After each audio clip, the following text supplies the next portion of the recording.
जय श्री कृष्ण। मैं doctor Sunil, assistant professor विज्ञापन संख्या 51 के इंटरव्यू के विषय में। जैसा कि आज 24 सितंबर हो गई है और आयोग की पूर्व नोटिस के अनुसार 25 सितंबर से इंटरव्यू स्टार्ट होने थे, लेकिन आयोग ने अपनी वेबसाइट पर इंटरव्यू लेटर डाउनलोड करने की कोई सूचना नहीं दी है।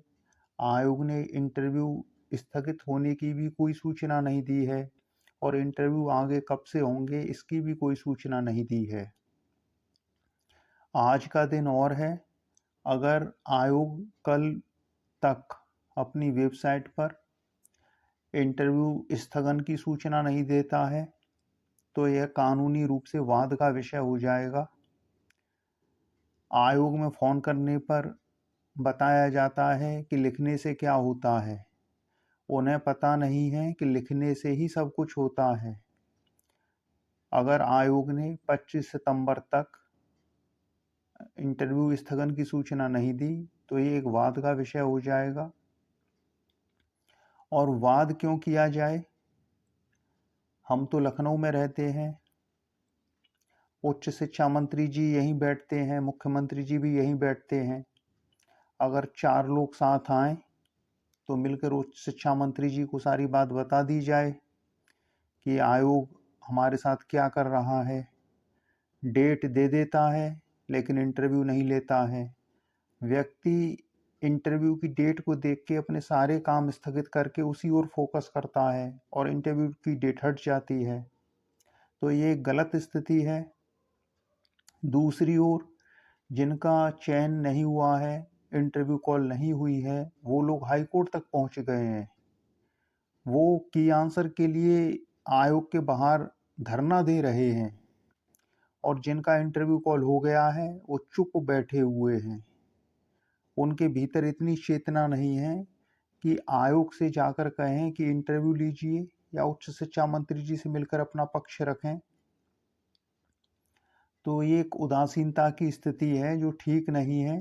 आयोग ने जब इंटरव्यू की डेट जारी कर दी थी और उसी के अकॉर्डिंग सारे पेपर्स तैयार कर लिए गए थे कैंडिडेट्स द्वारा, तो आयोग को उस तिथि पर इंटरव्यू लेना चाहिए था। कोई टीजीटी पीजीटी का एग्जाम नहीं है जिसके लिए एग्जाम सेंटर खोजने पड़ रहे हैं।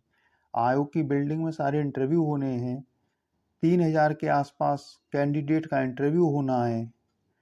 इंटरव्यू समाप्त करके रिजल्ट देकर नया विज्ञापन जारी कर दिया जाए। ये एक जो जड़ता की स्थिति बन गई है इसका तो समापन हो। आज स्थिति ये चल रही है, एक तेरे बिना इस दुनिया की हर चीज अधूरी लगती है। तुम पास हो कितने पास मगर नजदीक भी दूरी लगती है। प्यार जिन्हें हो जाए उन्हें कुछ और नजर कब आता है, कब आता है। तो तुम पास हो कितने पास मगर नजदीक भी दूरी लगती है। 3 साल बाद एग्जाम हुआ, जुलाई 2022। जरा याद कीजिए उन दिनों को। जुलाई 2022 में हम क्या थे?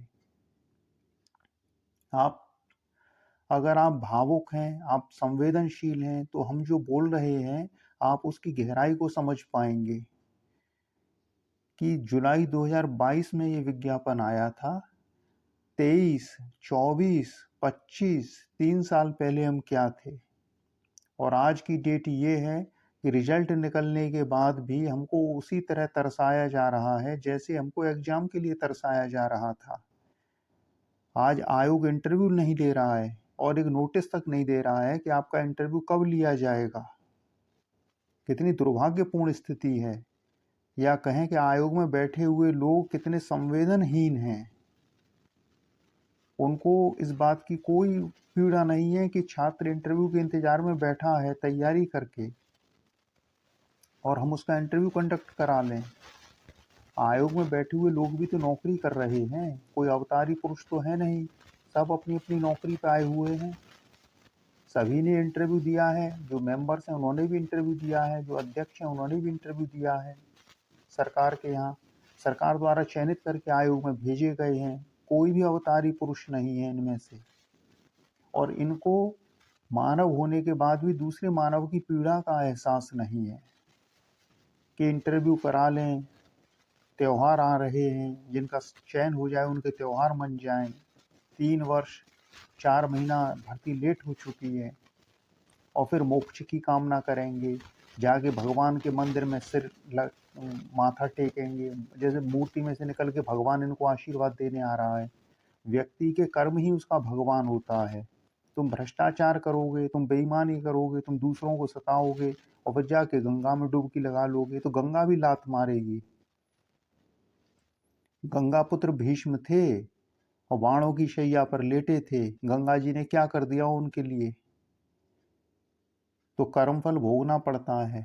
जो भी आयोग में बैठे हुए हैं और अपने को संप्रभु समझकर ऐसे कर्म कर रहे हैं कि जिनसे दूसरों को पीड़ा हो रही है।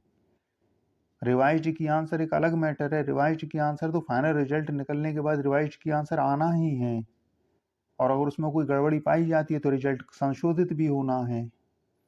लेकिन ये जो स्थिति चल रही है कि 3 वर्ष निकाल दिया, एग्जाम हुआ, उसके बाद इंटरव्यू की डेट दी, अब इंटरव्यू की डेट के लिए इंतजार करा रहे हैं, और फिर बाद में हाथ में कलावा बांध के, माथा पोत के, अंगूठियां पहन के मंदिर मंदिर घूमेंगे शांति के लिए। आदमी खराब कर्म करता है और फिर नरक भोगता है। भगवान इसके बीच में कहीं नहीं आते। जैसा कर्म वैसा फल, और हमारे माध्यम से कर्म ही खराब हो रहे हैं। अरे जब आपने 25 सितंबर डेट दे दी है तो आप इंटरव्यू क्यों नहीं कराते हो? तो हमारा तो ये कहना है 25 सितंबर तक अगर आयोग की तरफ से कोई सूचना नहीं आती है तो चल के उस शिक्षा मंत्री जी से मिल लिया जाए, आयोग का नोटिस दिखा दिया जाए, योगी जी से मिल लिया जाए। अब हमारी स्थिति वो तो नहीं है कि जिनको रिटन एग्जाम देना है, रिटन एग्जाम क्वालिफाई करना है, हम तो क्वालिफाइड हैं इंटरव्यू के लिए, तो हम तो हर किसी से जाके मिल सकते हैं। अगर आयोग अपनी तरफ से उदासीनता दिखा रहा है तो उच्च शिक्षा मंत्री जी से जाके बात की जाए, क्योंकि वहीं से तो ये पूरा आयोग बनाया गया है, योगी जी के यहाँ से पूरा आयोग बनाया गया है, तो वहीं चल के अपनी बात कही जाए कि एक डेट दे दीजिए, उस पर इंटरव्यू करा लीजिए। समस्या कहाँ आ रही है? एक ये जो मौन धारण कर लिया है कि इंटरव्यू की डेट दे दी है और न उसके स्थगन की सूचना दे रहे हैं, और न नया इंटरव्यू कब होगा उसकी बता रहे हैं। आयोग में जितने भी लोग बैठे हुए हैं, आयोग में जितने भी लोग बैठे हुए हैं, अगर उनसे कहा जाए कि आप प्लेटफार्म पर पहुंच जाइए, और जब आपको पता चलेगा कि आपकी ट्रेन नहीं आई है तो वो तुरंत कहेंगे तो ट्रेन कितना लेट है, कब तक आएगी, इसकी कोई सूचना नहीं है, तो उनको कैसा लगेगा? आयोग में बैठे हुए लोग भी तो मनुष्य ही हैं, देहधारी मनुष्य ही तो हैं, तो एक मनुष्य होने के नाते उनको दूसरे मनुष्य की पीड़ा दिखाई नहीं पड़ रही है? ये जो कैंडिडेट बैठे हुए हैं इनको हमने रिजर्व कर लिया है इंटरव्यू के लिए, और हमने इनको एक डेट भी दे दी है, और हम उस पर इंटरव्यू कंडक्ट नहीं करा रहे हैं, तो ये कौन सी नैतिकता है? और ये इंटरव्यू में क्या परीक्षण करेंगे जब इनके स्वयं के भीतर नैतिकता नहीं है? इंटरव्यू में क्या परीक्षण करने वाले हैं? ज्ञान का परीक्षण तो हो गया एग्जाम में। रही बात नैतिकता की, तो आयोग को भी तो उस नैतिकता का प्रदर्शन करना चाहिए।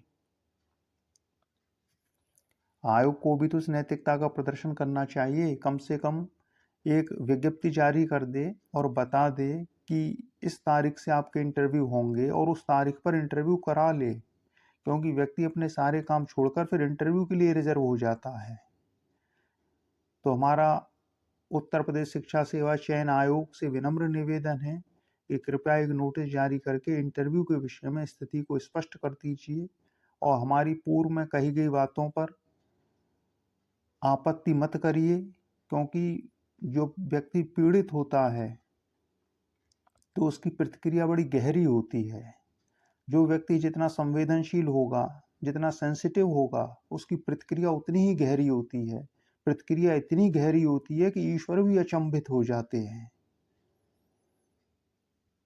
तो इस वीडियो के माध्यम से हमारा उद्देश्य किसी का अपमान करना नहीं है। हम तो चाहते हैं कि हमारे माध्यम से जो भी व्यक्ति जुड़े वो अधिकारी बने। लोग ISPCS को पूछते हैं, ये हमारे शिष्य हैं सौरभ DSP, आपकी कृपा से डीएसपी की पोस्ट मिली। ऐसे ही 2 शिष्य और हैं, IRAS चयनित हुए हैं, इंडियन रेलवे एडमिनिस्ट्रेटिव सर्विस। तो हमारा तो ये कहना है कि अगर आयोग जिस लिए बना है, आयोग का कार्य है कि योग्य शिक्षक और छात्र का मिलन करा दे। अगर छात्र को योग्य शिक्षक नहीं मिलता है तो छात्र के प्रति सबसे बड़ा अपराध है। लोग जाते हैं यूनिवर्सिटी में पढ़ते हैं, डिग्री लेके बाहर निकल आते हैं, उनके कैरियर को संवारने वाला कोई नहीं है, जबकि उसी समय उनको बता दिया जाना चाहिए आपको क्या करना है, और डिग्री पाते ही वो नौकरी पे लग जाए, तब तो बात समझ में आती है। नहीं तो इस शिक्षा का क्या मतलब है, कोई महत्व नहीं है।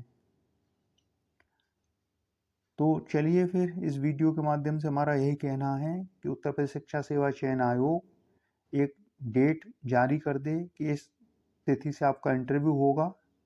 अब रिजल्ट में परिवर्तन की गुंजाइश नहीं है, रिजल्ट में परिवर्तन की कोई गुंजाइश नहीं है। अब इंटरव्यू होना चाहिए, इंटरव्यू होगा, रिजल्ट आएगा, फिर रिवाइज्ड की आंसर आएगा। और अगर ऐसा नहीं होता है तो छात्र आएं और उच्च शिक्षा मंत्री जी से, योगी जी से मिलकर बात कर ली जाए कि इंटरव्यू करवा दीजिए ताकि फाइनल रिजल्ट आ जाए। तो पुनः शिक्षा सेवा चयन आयोग से निवेदन है कि एक विज्ञप्ति के माध्यम से इंटरव्यू डेट को क्लियर कर दीजिए। चलिए फिर इसी के साथ जय श्री कृष्ण।